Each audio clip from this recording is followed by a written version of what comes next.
নমস্কাৰ আজি হৈ যোৱা ডিএমই টেকনিক্যাল এক্সামৰ কোৱেশ্চন পেপাৰ আমাৰ হাতত পৰিছে ইয়াক সমাধান কৰি সবিশেষ আলোচনা এটা আগবঢ়াবলৈ আমি হাতত লৈছোঁ ইয়াৰ প্ৰথম প্ৰশ্নটো চাওকচোন what type of noun the word bravery is in the sentence the soldiers were rewarded for their bravery so' ব্ৰেভেৰীটো হ'ল এবষ্ট্ৰেক্ট নাউন ব্ৰেভেৰীটো আমি যিহেতু নেদেখোঁ আৰু চুবও নোৱাৰোঁ হয়নে যিবিলাক কুৱেশ্যন ইনটেঞ্জিবল যিবিলাক নাউন ইনটেঞ্জিবল হয়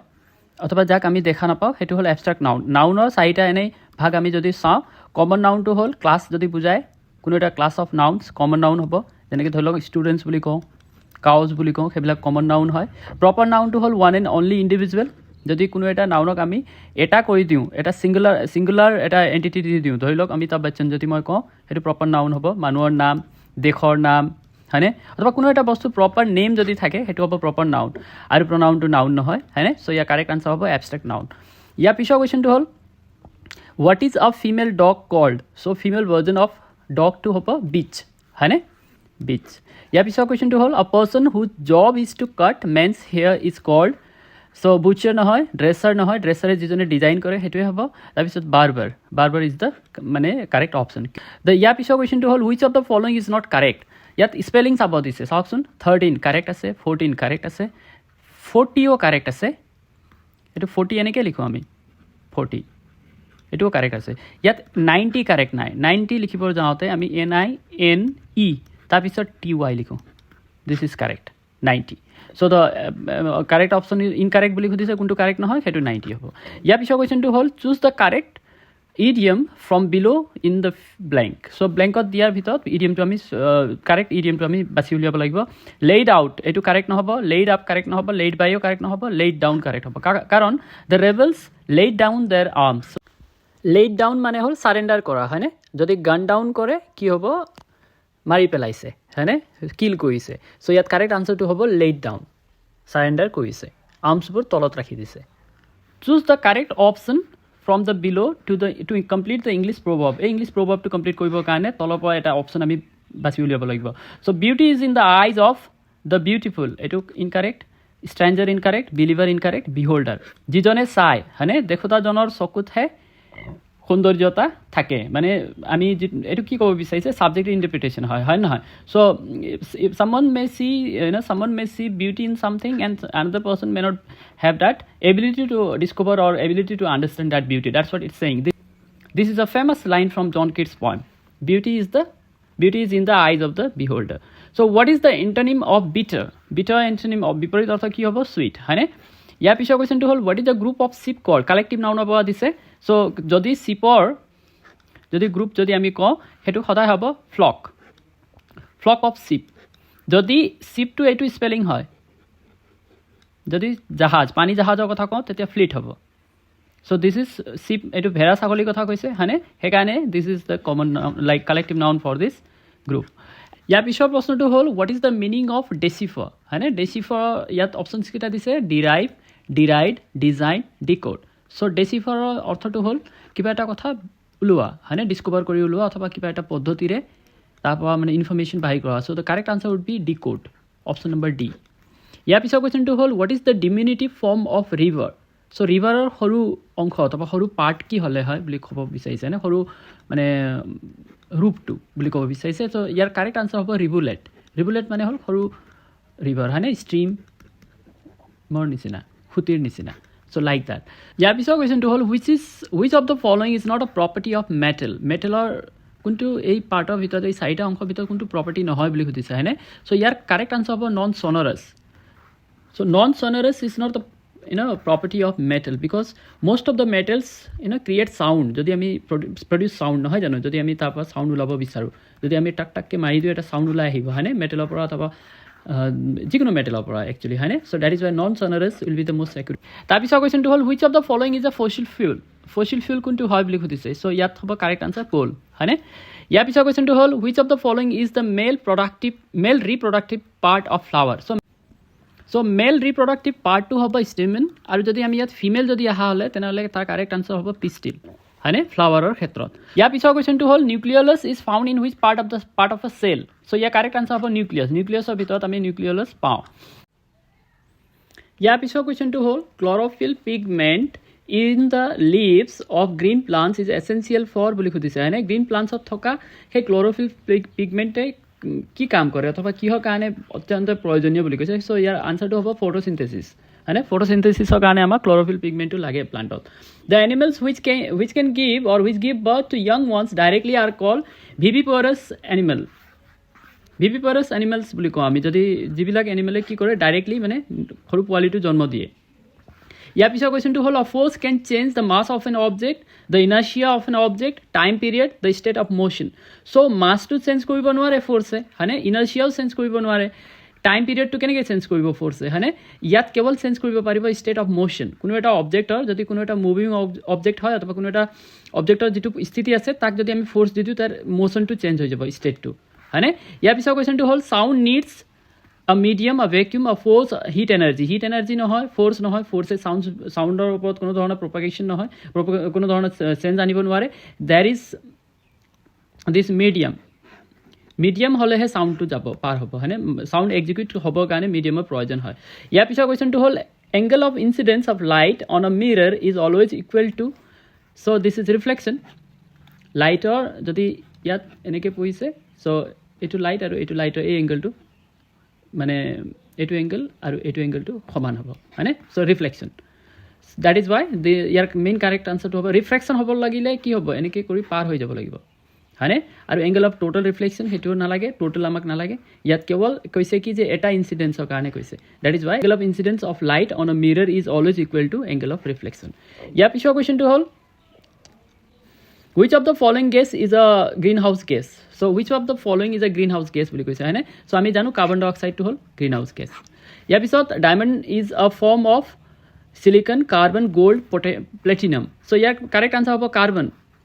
ডায়মণ্ডত মোৰ দেন 98% কাৰ্বন থাকে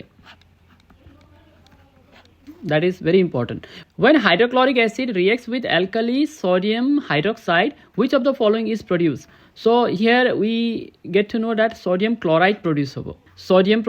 peroxide create nohobo sodium bicarbonate create nohobo ya sodium chloride create hobo jodi ami hydrochloric acid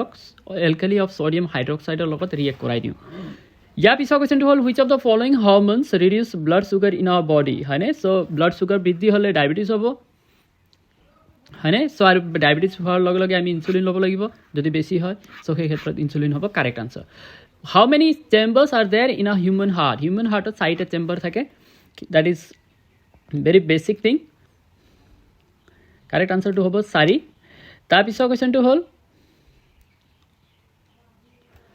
what is the name of the disease caused by rabies virus so' rabies ভাইৰাছে যিটো disease create কৰে সেইটো ৰেবিজেই হয় actually ডিজিজৰ নামে rabies হ'ব ইয়াত কেইবাটাও option দিয়া আছে তাৰ ভিতৰত হাইড্ৰফোবিয়া হ'ল এটা চিমটম ৰেবিজৰ আৰু যদি পলিঅ'মেলিটিছ বুলি কওঁ এইটো পলিঅ'ৰ কাৰণে হয় যেতিয়া পলিঅ' বেমাৰ হয় সেইটো আমি ইয়াক কওঁ পলিঅ'মেলিটিছ বুলি চিকেনগুনিয়া নহয় ডেংগু নহয় হয়নে চ' হাইড্ৰফোবিয়াটো ইজ এ চিমটম কিন্তু ইয়াত অপশ্যনৰ ভিতৰত হাইড্ৰফোবিয়াটো আমি এজ এ ডিজিজ অথবা এটা বেমাৰৰ মানে নাম হিচাপে আমি দিব পাৰোঁ কাৰেক্ট আনচাৰ হ'ব এ হাইড্ৰফোবিয়া যদিও ৰেবিজ ভাইৰাছে ক্ৰিয়েট কৰা বেমাৰৰ নামটো হ'ল ৰেবিজ নিজেই হয়নে wish of the following is a আৰু যদি ইয়াৰ বিষয়ে আপোনালোকে বাকী ইনফৰ্মেশ্যন ল'বলগীয়া হয় লুই পেষ্টিউ তেখেতে ফৰ দ্য ফাৰ্ষ্ট টাইম ইয়াৰ ভেকচিনটো আৱিষ্কাৰ কৰিছিলে হয়নে এণ্ড দেন তেখেতৰ এক্সপেৰিমেণ্টৰ বিষয়ে যদি আমি প্ৰথমে চাওঁ ৰেবিটছৰ ওপৰত এক্সপেৰিমেণ্ট কৰিছিলে ৰেবিটছৰ ওপৰত যেতিয়া ছাকচেছ হ'ল তেতিয়া এটা স্কুল বয়ৰ মানে স্কুল যোৱা ল'ৰা এজনৰ ওপৰত মানে ষ্টুডেণ্ট এজনৰ ওপৰত পৰীক্ষা কৰি চালে ষ্টুডেণ্টকো ভাল হ'ল কুকুৰে কামোৰাৰ পিছত হয়নে চ' তাৰপিছত then he became famous and then later he like gave that contribution gave that vaccine to whole of the world এতিয়া আজিৰ দিনত যদি আমি চাওঁ আৰু আজিৰ দিনত ফ্ৰান্সত এখেতক লৈ পেলাই মানে এটা ফ্ৰেঞ্চ গভৰ্ণমেণ্টে এই ভেকচিন অথবা এই ৰেবিজৰ বিষয়ে অধ্যয়ন কৰিবৰ কাৰণে আৰু মাইক্ৰ'বায়'লজিৰ বিষয়ে অধ্যয়ন কৰিবৰ কাৰণে এটা সংস্থা মানে ডেভেলপ কৰিছে আৰু আজিও সেই সংস্থাটোৱে ছাৰ্ভিচ আগবঢ়াই আছে হয়নে ইয়াৰ পিছৰ কুৱেশ্যনটো হ'ল which of the following is the ductless gland so' ইয়াৰ ভিতৰত কাৰেক্ট আনচাৰ হ'ব পিটুইটাৰী গ্লেণ্ড এইটো হ'লে কি হ'ব thyroid and all this things are related to this হয়নে ইয়াৰ পিছৰ কুৱেশ্যনটো হ'ল kidney is a part of digestive system excretory system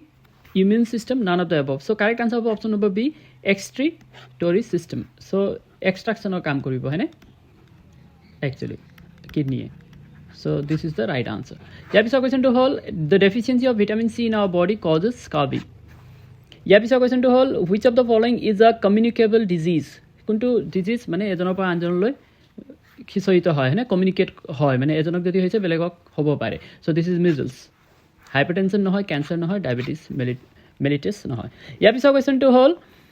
which one of the following is the largest continent in the world largest continent যদি আমি কওঁ হেতু হ'ব এছিয়া হয়নে ইয়াৰ পিছৰ কোৱেশ্চনটো হ'ল what is the old name of Guwahati গুৱাহাটীৰ যদি old name হয় কামৰূপ হ'ব যদি অসমৰ বুলি কোৱা হ'লে প্ৰাগজ্যোতিষপুৰ হ'লে হয়নে কিছুমান কিতাপত গুৱাহাটীৰ কাৰণে প্ৰাগজ্যোতিষপুৰ বুলি কৈছে কিন্তু যদি আমি ডিটেইল এনালাইসিস কৰি চাওঁ এম্পায়াৰ অথবা কিংডমৰ ক্ষেত্ৰত Pragjyotishpur is the oldest name given to Assam Kamrup kingdom actually কিন্তু কামৰূপ নগৰৰ যদি আমি কওঁ অথবা কামৰূপ সেই লোকেশ্যনৰ যদি আমি কোট আনকোট কৰি চাওঁ সেইটো গুৱাহাটী হ'ল মডাৰ্ণ নেম ইয়াৰ পিছৰ কুৱেশ্যনটো হ'ল who among the following American astronaut is now stranded in space due to technical problems. So your correct answer hobo Sunita Williams. Where will the next summer Olympic Games going to be held in 2028? So your correct answer hobo Los Angeles. Hane Los Angeles so ki hobo 2028 or summer Olympic to organize kora plan kora hoise. Who wrote the book Freedom at Midnight? এই কিতাপৰ বিষয়ে কেইবাবাৰো question আহিছে APS-C তো এবাৰ সুধিছিলে এই কিতাপটো লিখিছিলে ডমিনিক লেপিয়াৰ এণ্ড লেৰি কলিন্সে তেখেতসকল হ'ল ডমিনিক লেফিয়াৰ হ'ল ফ্ৰেঞ্চ আৰু লেৰি কলিন্স হ'ল আমেৰিকান দুয়োজন হ'ল জাৰ্নেলিষ্ট এই দুয়োজন জাৰ্নেলিষ্টে মিলি পেলাই ইণ্ডিয়া আৰু পাকিস্তানৰ ডিভিজনক লৈ পেলাই India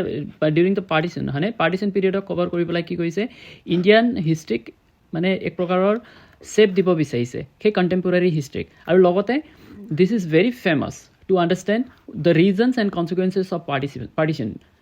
in 1947 So Dominic Lepia আৰু লেৰি কলিন্সৰ এই কিতাপটো মানে বহুত প্ৰথমে এই কিতাপক বেনো কৰা হৈছিলে due to its stark criticism কিন্তু পাছত কি হ'ল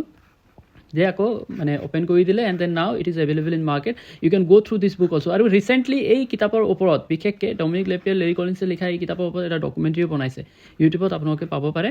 চাই ল'ব সেইটো আৰু এই কিতাপৰ ওপৰত মই নিজেও এটা ক্ৰিটিচিজম আগবঢ়াইছোঁ এটা ৰিচাৰ্চ পেপাৰ এটা লিখিছিলোঁ যদি জানিব বিচাৰে you can just drop me a message in the comment section ইয়াৰ পিছৰ কুৱেশ্যনটো হ'ল who was the last king of Ahom kingdom in Assam so' Purandar Singha was the last king from whom British actually occupied Assam হয়নে so' Purandar Singha was the last king from Ahom dynasty to rule in Assam what is the full form of LPG this is very simple question liquefied petroleum gas who is the x officio chairperson of the Rajya Sabha যদি লোকসভা বুলি কওঁ speaker থাকিব হয়নে Lok Sabha speaker অধ্যক্ষ যদি ৰাজ্যসভা কওঁ vice president of India vice president of India is also' an ex officio chairperson of Rajya Sabha how many spokes are there in the Ashoka Chakra so' there are 24 spokes are there in Ashoka Chakra ইয়াৰ পিছত where is the headquarters of the UNESCO located correct আনচাৰটো হ'ব Paris হয়নে so' the headquarters of UNESCO is located in Paris so' এইখিনি আছিলে আজি হৈ যোৱা DME টেকনিকেল এক্সামৰ কুৱেশ্যন পেপাৰৰ আলোচনা ইয়াত আমি মেথমেটিক্স পাৰ্টটো আমি সাঙুৰি লোৱা নাই বাকী আছাম GK ইংলিছ আৰু জেনেৰেল ছায়েন্সৰ কেইটামান কুৱেশ্যন আমি ডিছকাছ কৰিছোঁ I hope the things will be helpful for you thank you so' much